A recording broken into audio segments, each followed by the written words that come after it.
bukan banyak tidaknya barang bukti atau alat bukti, tetapi apakah alat bukti itu punya kualitas atau punya kualifikasi untuk bisa digunakan dalam penersangkaan menggunakan pasal 32 ayat 1. Nah, ini warahmatullahi wabarakatuh. Waalaikumsalam warahmatullahi wabarakatuh. Semua sobat-sobat semua di beberapa channel yang biasa kita melakukan kolaborasi. Ini namanya konglomerasi.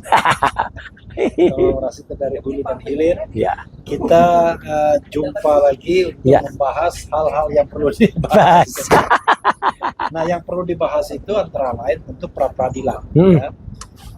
Gosip-gosip nanti kalau kita lihat penting kita bahas. Gak usah lah, pra-per aja lah kita. Kalau kita tidak, kan di pra-per ada juga gak gosip-gosip. Oh banyak.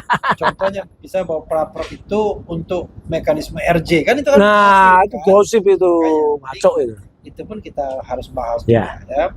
Jadi kawan-kawan semua, kita sudah mengajukan pra-per yang ketiga.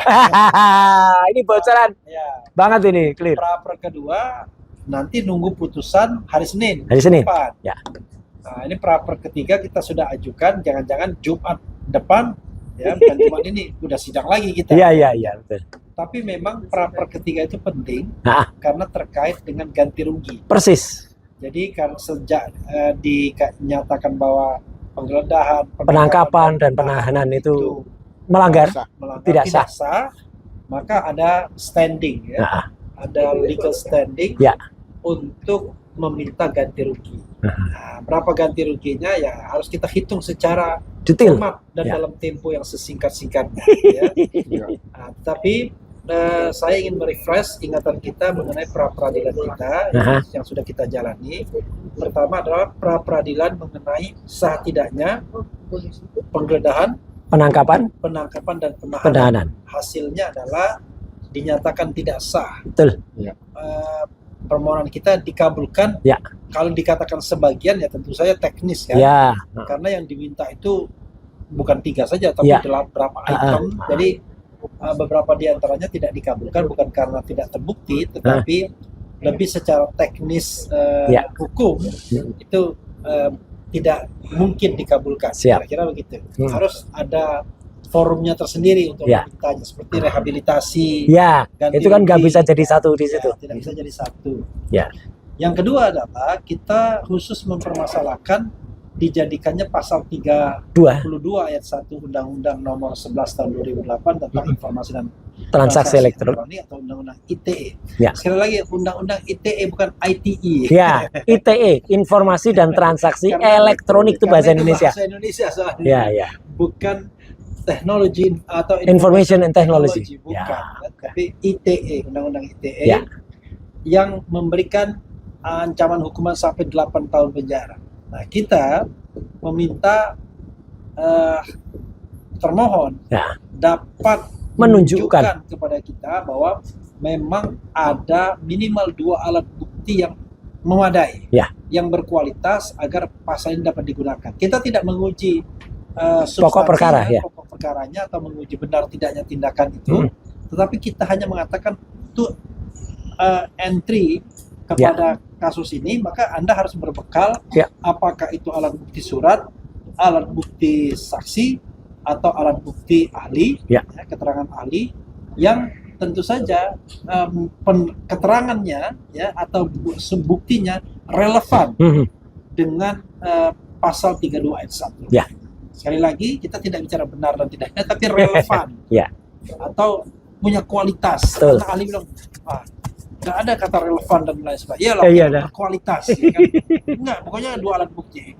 Kalau cuma 2 alat bukti doang, gampang, apa bisa dipakai? 32 tahun, nggak begitu cara menggunakan. Nah, untuk kesempatan pertama, Mas Roy, karena ini agak serius saya ingin memberikan pertanyaan yang berkualitas juga. Baik. Begini kepada Pak Ugro mantan penyidik. Begini Pak Ugro, tadi dalam sidang pra-peradilan seolah-olah ahli itu mengatakan bahwa minimal 2 alat bukti yang kalau 2 alat bukti terpenuhi ya go ahead. Soal kualitas, soal relevansi nanti di pokok perkara. Saya malah berpikir begini, kalau begitu enak sekali ya. menersangkakan orang dengan bukti apapun, ya kan? Nggak peduli kualitasnya benar atau tidak, padahal dalam penersangkaan menggunakan pasal 32 ayat 1 Undang-Undang ITE, di mana undang-undang itu mengatakan ada setiap orang yang siapapun yang kemudian melakukan perusakan dokumen, menambah, mengurangi, ya, mentransmisikan, itu diancam hukuman 8 tahun penjara. Kalau begitu mudah sekali. Yang penting katanya sudah, nanti soal terbukti atau tidak kan di pengadilan. Masih ada asas praduga tak bersalah. Dia pikir menjadi terlapor, tersangka itu enak, apalagi tersangka dengan ancaman untuk ditahan. Entah itu berapa bulan, kan ada hitungan berapa hari di penyidik, berapa hari di kejaksaan, berapa hari di pengadilan untuk kemudian bisa seseorang ditahan sebelum kasus itu selesai. Silakan Pak Ugro, sebagai mantan penyidik, apa pertanggungjawaban Pak Ugro? Iya, jadi saya melihat ahli yang dari dosen ya perguruan tinggi mana, dari luar Jakarta lah ya. Riau ya. Riau. Jadi saya sebagai mantan penyidik ya. Jadi tidak pernah berpikir minimal 2 alat bukti. Kita maksimalkan aja alat bukti. Kenapa harus pakai minimal? Minimal itu kalau memang benar-benar sulit, itu bisa capai minimal 2 alat bukti. Tapi kalau misalnya bisa lebih dari 2 alat bukti kan ya, bagus. Ya, kecuali di KUHP Undang-Undang 881 ditulis maksimal seperti itu ya. Jadi ya terus dikatakan bahwa tidak perlu urut. Ada pasal 184 itu ada keterangan saksi, keterangan ahli, surat, petunjuk, keterangan terdakwa. Keterangan terdakwa itu kan terdakwa berhak diam. Berarti harusnya ada 4. Nah, 4 yang nomor 4 itu petunjuk. Petunjuk ini berarti berkaitan dengan surat, berkaitan dengan keterangan saksi, ya kan? Keterangan ahli nggak mungkin ada petunjuk, itu susah. Baru di pengadilan juga dapat.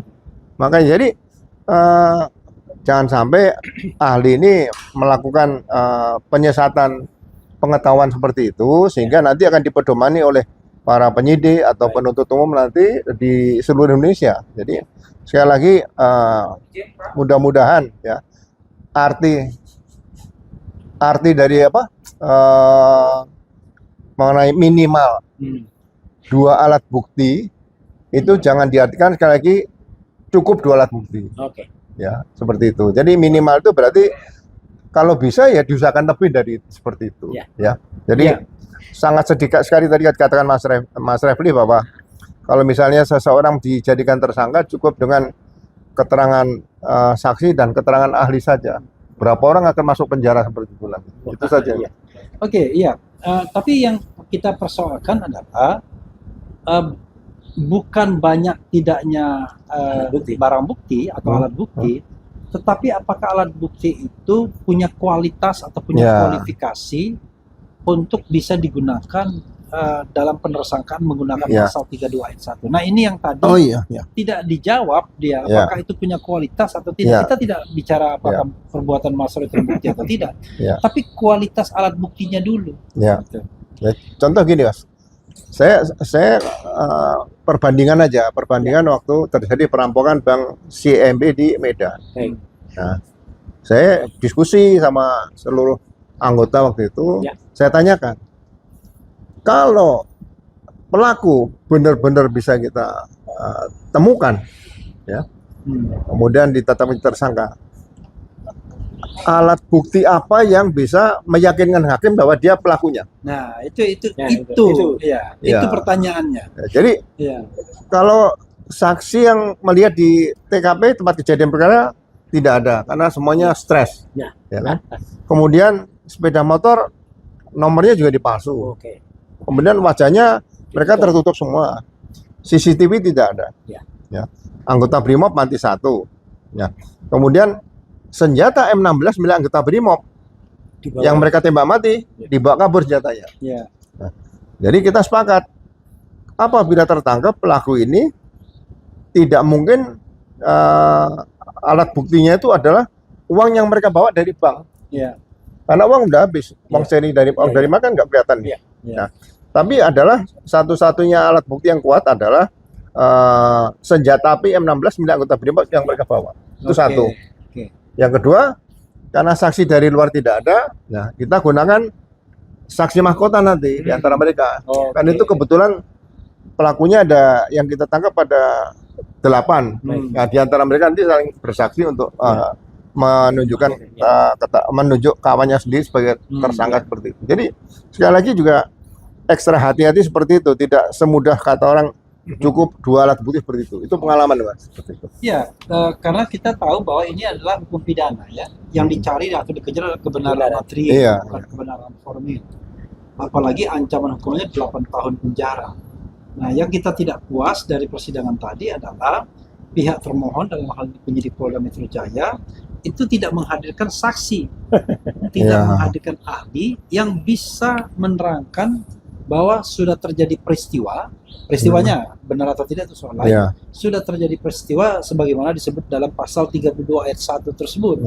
Misalnya Mas Roy ternyata melakukan pencurian terhadap data milik Pak Jokowi, baik menggunakan jaringan internet maupun menggunakan alat-alat elektronik lainnya seperti flash disk dan lain sebagainya, serta memindahkan atau mentransmisikan. Nah, itu tidak ditampilkan, padahal kita pada hari sebelumnya itu menyampaikan 4 orang saksi yang mengatakan mereka nggak pernah ditanya soal kejadian yang terkait pasal 32 ayat 1 itu. Rata-rata yang mereka tanyakan soal ijazah Jokowi dan soal pencemaran nama baik dan fitnah. Itu saja. Subscribe, share, like, and comment. Subscribe, share, like, and comment. Subscribe, share, like, and comment. Subscribe, share, like, and comment. Subscribe, share, like, and comment.